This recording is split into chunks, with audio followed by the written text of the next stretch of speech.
네, 트럼프 전 대통령의 재집권을 앞두고 우리 정부의 발걸음도 바빠지고 있습니다.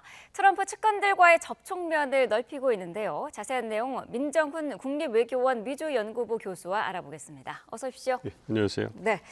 자, 트럼프의 당선이 확정된 날이었죠. 지난 6일에 이제 조현동 주미대사가 플로리다주로 급파됐습니다. 인수팀 거점 지역이기도 한데 어떤 내용들이 오갔을까요? 그렇습니다. 우리 외교부가 발빠르게 이제 트럼프 당선인 측과 접촉을 넓히기 위해서 많은 노력을 하고 있는 걸로 알고 있습니다. 네. 그래서 주미대사관이 많은 역할을 하고 있고요. 원래 그 주미대사관에서 하는 일 중에 가장 중요한 일 중에 하나가 이제 뭐 한미 정상회담을 한다든가 이랬을 때 우리 측 연락 포인트입니다. 그래서 미국 행정부의 주요 인사와 만나서 우리 주미대사께서 이제 그 대통령의 일정이라든지 의제 이런 부분을 많이 논의하시거든요. 네. 그래서 이번에도 이제 트럼프 전 대통령이 당선되셨기 때문에 이제는 차기 미국 행정부와의 어떤 관계를 원활하게 유지하기 위해서 어떤 그 핵심 인사들과 트럼프 당선인 핵심 인사들과 접촉을 늘려야 되거든요. 네. 그렇기 때문에 바로 주미대사가 이제 우리 이제 대선 직원들과 함께 플로리다로 내려가셔가지고 이제 접촉을 하고 있고요. 다양한 얘기가 나올 거라고 생각하고 있습니다만 그 중에 가장 관심을 받는 부분이 윤 대통령과 트럼프 당선인이 언제 회동을 하실 것이냐. 그러니까 지난 7일에 통화를 하시면서 빠른 시일 내에 통화를 하자, 이제 만나자 이런 얘기가 나왔기 때문에 네. 지금 여러 가지 외교관에서 얘기가 나오는 부분은 이번에 윤 대통령께서 15, 16일 에이펙 정상회담에서 페루에 가시고요. 그 이어서 브라질에 G20 정상회의가 있을 때 참석하시기 때문에 가시는 길에 가시는 길에 아니면 돌아오시는 길에 일정을 조율해서 이제 워싱턴에 들려서 아니면 플로리다에 들려서 뉴욕에 들려서 트럼프 당선인과 만나는 이러한 일정을 좀 생각하고 있는 걸로 알고 있습니다. 하지만 네. 가시는 길에는 좀 일정이 빡빡하기 때문에 돌아오시는 길에 트럼프 당선인을 만나서 이제 그 친교를 쌓는 그러한 활동을 할 수 있기 때문에 네. 이 부분에 있어서 관심이 주목되고 있고 확정된 부분은 없습니다만 우리 외교 당국에서 긴밀하게 미국 측과 소통을 하고 있는 것을 이렇게 알고 있습니다. 네, 이렇게 조현동 주미대사가 전방에서 이제 네트워크 형성에 주력을 하고 있고 박진 전 외교부 장관과 여야 의원들도 곧 미국으로 가더라고요. 일단은 한미 전략 포럼에 참석을 하는 그런 일정인데 당선인 측근들과 접촉도 시도를 하고 있죠. 그렇죠. 그것이 가장 중요한 네. 물밑 목표인 거죠. 이제 조금 전에 말씀드렸던 것은 행정부 차원에서의 미국 차기 행정부와의 어떤 접촉면을 넓히는 거라고 한다면 이것을 의회 차원에서 우리 국회 차원에서 이제 미국 측과 접촉면을 넓히는 이런 부분이거든요. 네. 그래서 언론 보도에 나오는 것처럼 박진 전 외교부 장관께서 어떤 빌 해거티 상원이라든지 마이크 폼페이오 국무장관 그리고 라이스 프리버스라는 트럼프 일기 행정부 초기 백악관 비서실장 이분들과 친분이 있기 때문에 아무래도 그러한 개인적인 커넥션을 통해 가지고 원만하게 핵심 인사들과 만나는 부분에 대해서 가교 역할을 할 수 있거든요. 네. 그렇기 때문에 어쨌든 미국 차기 행정부의 유력 인사들이 될 분들과 우리 정부에서 다각도로 행정부뿐만 아니라 의회에서 국회에서도 어떤 이러한 커넥션을 만드는 것은 굉장히 중요하다고 생각하고 있고요. 네. 이번에 발빠르게 움직이는 것은 굉장히 긍정적인 일이다 이렇게 생각하고 있습니다. 네, 윤석열 대통령은 8년 만에 다시 골프채를 잡았다고 해요. 워낙에 지금 트럼프 당선인이 골프 광으로 알려졌기 때문에 골프 외교를 준비하고 있는 것이냐 이런 지적이 많더라고요. 어떻게 보시나요? 그렇습니다. 2016년에 우리가 기억을 좀 떠올려 봐야 되는데 2016년에 대부분의 언론, 저를 포함해서 많은 전문가들도 트럼프 후보가 당선될 가능성에 대해서는 크게 예상을 하지 않았고 비중을 두지 않았습니다. 네. 그렇지만 선거 결과 트럼프 후보가 당선이 됐고 그렇기 때문에 그때부터 이제 준비를 커넥션을 만들기 준비했던 굉장히 바빴던 그런 기억이 있는데요. 일본도 마찬가지였어요. 일본도 마찬가지였고 힐러리 클린턴 민주당 후보의 승리에 점치고 있었기 때문에 그쪽에 많은 비중을 두고 이제 소통을 해왔단 말이에요. 네. 그런데 트럼프 후보가 당선되니까 굉장히 발등에 불이 떨어졌잖아요. 그래서 제가 기억하시겠지만 당시 아베 총리가 황금 골프차를 가지고 부랴부랴 미국 뉴욕으로 날아갔던 기억이 있습니다. 네. 그런데 그게 작동을 한 거예요. 그러니까 트럼프 후보의 특성상 개인적인 친분을 굉장히 중시하고 그러니까 이번에 공화당 전당대회에서 보셨겠지만 그 무대를 채운 사람들 대체로 가족, 이너서클 사람들이란 말이에요. 그러니까 개인적인 친분이 굉장히 중요한 분이기 때문에 그런 측면에서 이런 골프 회동이 효과를 거뒀고 실제로 트럼프 일기 때 아베 총리가 트럼프 전 대통령과 굉장히 많은 그런 조우를 했습니다. 네. 그래서 미일 관계가 돈독해지는 토대가 됐거든요. 네. 그러한 경험을 바탕으로 해서 우리 대통령께서도 이제 골프 외교를 이제 가동하시는 게 아닌가 생각을 하고 있고요. 네. 말씀드린 것처럼 트럼프 대통령과의 개인적인 친분, 커넥션은 굉장히 중요하기 때문에 이 부분에서는 긍정적으로 생각하고 있습니다. 네. 자, 재미있는 영상이 또 공개가 돼서 화제가 되기도 했습니다. 지난 2021년에 찍은 사진이었는데 화면으로 좀 준비를 해 주시죠. 트럼프 전 대통령이 마러라고 리조트에서 국회원장을 만났습니다. 이 자리에서 태권도복을 선물을 받고 저렇게 사진을 찍었는데 자세히 보시면 그 오른쪽 화면 뒤쪽에요. 김정은 위원장과 판문점에서 만났던 사진도 걸려 있습니다. 이 자리에서 한국을 사랑한다, 한국을 더 도울 것이다 이렇게 얘기를 했다는데 사실 트럼프 당선인이 워낙에 예측 불가능한 어떤 즉흥적인 스타일이지 않습니까? 한국을 사랑한다 어떤 의미일까요?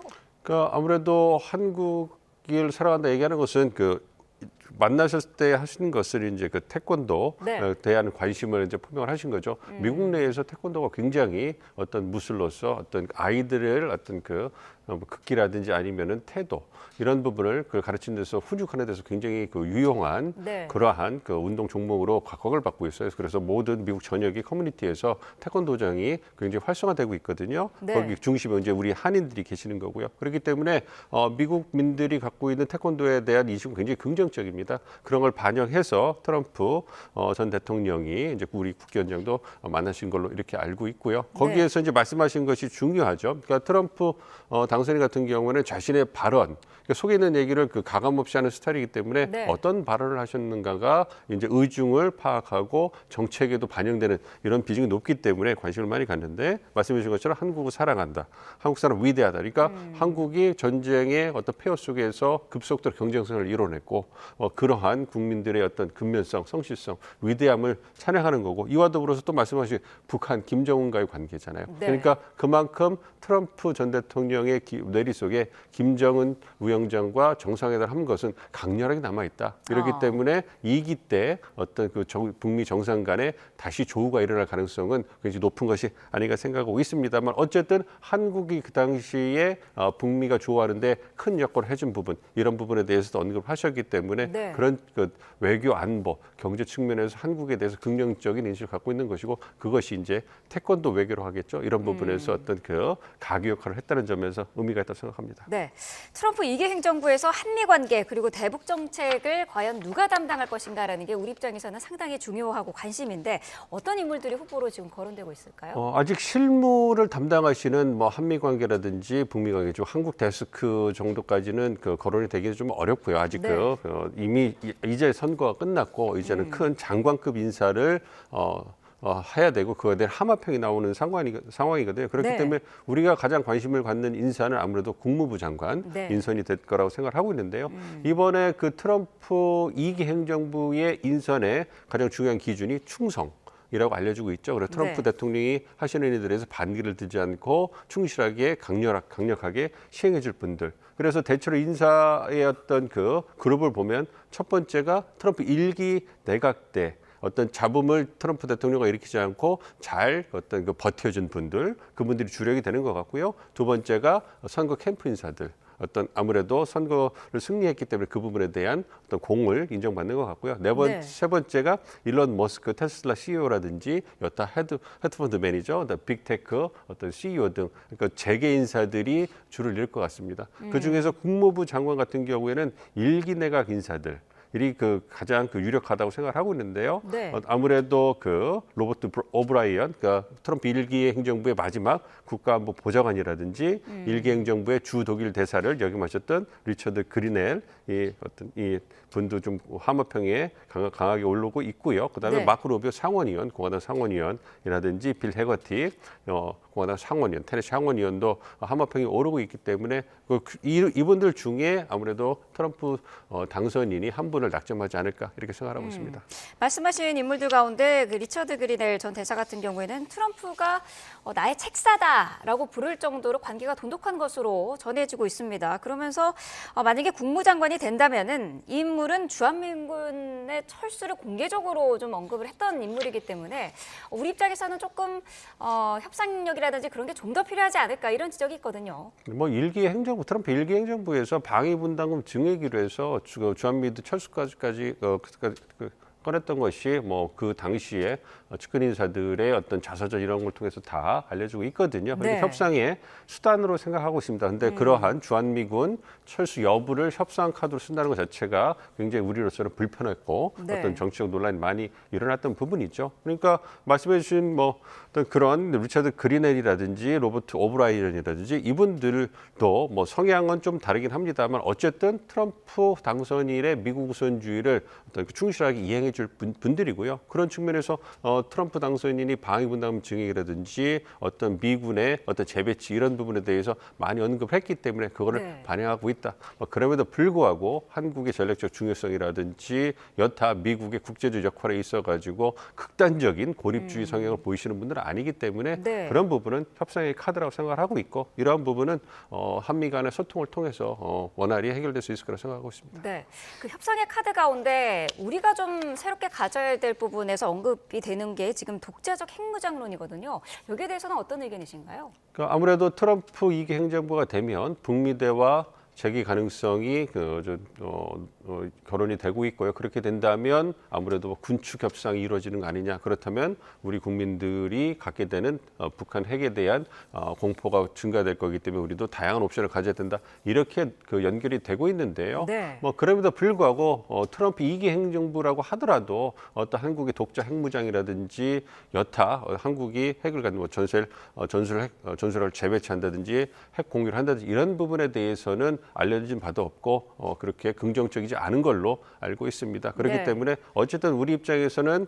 그 한반도 안보 상황, 특히 북한과 미국 간의 관계가 변할 수 있는 가능성에 어떤 가능성을 열어놓고 다양한 옵션을 준비해야 되는 건 맞습니다만 무엇보다 중요한 건 차분하게 미국과 북한 간에 실제로 어떤 일이 벌어지는가를 보고 대응해도 되지 않기 때문에 어떤 국내로 분열되거나 어떤 불필요한 국내 정치적인 논란이 일어나는 것은 뭐 그렇게 바람직하지 않다 이렇게 생각하고 있습니다. 네. 트럼프 당선인이 대북 문제와 관련해서 상당히 뭐 자신감을 그동안 내비쳐 왔었는데 4년 전과는 상황이 많이 다르다는 지적이 있었습니다. 특히나 지금 북러 밀착 이 부분이 대표적인데 오늘 새벽이었죠. 그 푸틴이 이미 북러 조약에 서명을 한 것은 알려졌었고 김정은도 여기에 비준에 따른 속보가 전해졌습니다. 여기에 대해서는 어떻게 보시나요? 아무래도 정의를 수순을 가는 거라고 생각을 하고 있고요. 뭐 네. 지난 6월에 두 정상이 만나서 이제 뭐 조약에 서명을 했기 때문에 그 합의를 했기 때문에 그 부분에 대해서 국내적으로 이제 그 비준을 맞춰도 생각하고요. 북한이나 러시아 입장 모두 트럼프 당선인이 출범, 즉 트럼프 2기 행정부가 출범하기 전에 자신의 어떤 전략적 이해관계라든지 협상력을 최대로 끌어올리는 그런 게 필요하다고 생각하고 있습니다. 그렇기 네. 때문에 북러 밀착을 통해 가지고 향후 있을 수 있는 미국과의 관계 개선에 있어 가지고 보다 유리한 고지를 차지하기 위한 그런 포석을 생각하고요. 그래서 러시아 우크라이나 전쟁에서도 굉장히 쿠르스크 지역이라든지 돈바스 지역에서 굉장히 치열한 교전이 이루어진 걸 알고 있습니다. 아무래도 네. 트럼프 당선이 취임하게 되면은 어떤 그 전쟁을 끝내기 위해서 협상에 들어갈 가능성이 있기 때문에 네. 협상에 들어가기 전에 최대한 자기에게 유리하게 어떤 그 전황을 만들어 놓는 거거든요. 그러니까 그건 군사적인 측면에서 협상을 준비하는 거고 지금 저희가 논의하는 것은 외교적 측면에서 어떤 미국과의 협상력을 증대하기 위해서 북한과 러시아가 취하고 있는 모습이거든요. 네. 어쨌든 이러한 모습은 아무래도 북러 어떤 동맹, 그러니까 협력이 지속되고 양국 모두 최대한 양국 간의 관계를 최대로 활용하라는 이러한 전략적도 있지만 한편으로는 트럼프 2기 행정부가 되면 분명히 북러 관계, 북미 관계에 변화가 있을 수 있다. 이런 부분에서 미러 관계까지 변화가 있을 수 있다. 이런 부분에 대해서 어떤 전략적 포석을 놓고 있는 거기 때문에 네. 트럼프 대통령이 출마하고 나서 관계 개선을 위한 노력을 하게 되면 러시아나 북한도 호응할 가능성이 높아지는 거 아닌가 이렇게 예상도 할 수가 있겠습니다. 네. 자, 이 조약인 북한과 러시아가 비준서를 교환해야 그 효력이 이제 발생을 하게 되는데 트럼프에게 좀 보여주기 위해서 두 정상이 다시 만날 가능성이 있을까요? 아무래도 내년에, 그러니까 지난 6월에 어떤 두 정상이 조회했을 때 내년에 김정은을 다시 러시아에 초청할 수 있다 이런 얘기가 나오고 있거든요. 네.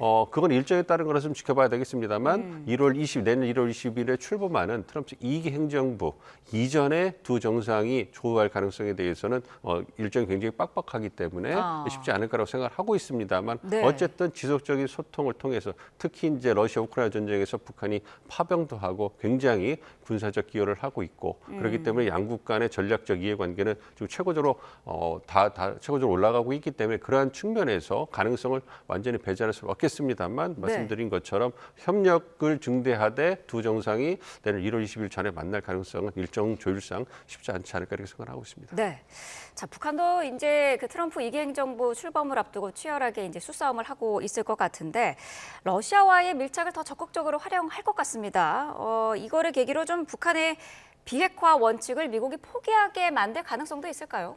그건 지켜봐야 될 것 같아요. 그러니까 북한 입장에서는 최대한 러시아와의 군사적 협력을 이어서 향후 있을 수 있는 어쨌든 북한이 러시아의 전쟁에 파병을 해줬잖아요. 이 얘기는 나중에 북한이 어떤 전쟁에 휘말거나 군사적 위기 때에 러시아가 북한을 도와줄 군사적 지원을 할 수 있는 그런 토대를 만든 거거든요. 네. 그런 부분 그리고 군사적 지원도 받을 수 있고 경제적 지원도 받을 수 있고 그리고 저희가 오늘 논의하는 것처럼 향후 있을 수 있는 미국과의 어떤 관계 개선, 정상회담 재활성에 있어서 어떤 전략적으로 포석을 놓을 수 있고 협상력을 극대화하는데 도움이 될 수 있거든요. 그러니까 네. 북한 입장에서는 러시아 협력을 증대하는 게 다각도로 굉장히 유리한 필요한 상황인 거죠. 그래서 그 협력을 계속 늘려가고 있는 거고 미국의 입장에서는 급할 건 없는 거죠. 트럼프 대통령이 김정은과의 관계를 강조하면서 우호적 관계를 강조하면서 그리워할 거다, 만나고 싶어 하다 이런 얘기를 하고 있지만 우리 논의한 것처럼 두 개의 전쟁을 우선적으로 미국은 해결해 줘야 될 겁니다. 러시아 우크라이나 전쟁이라든지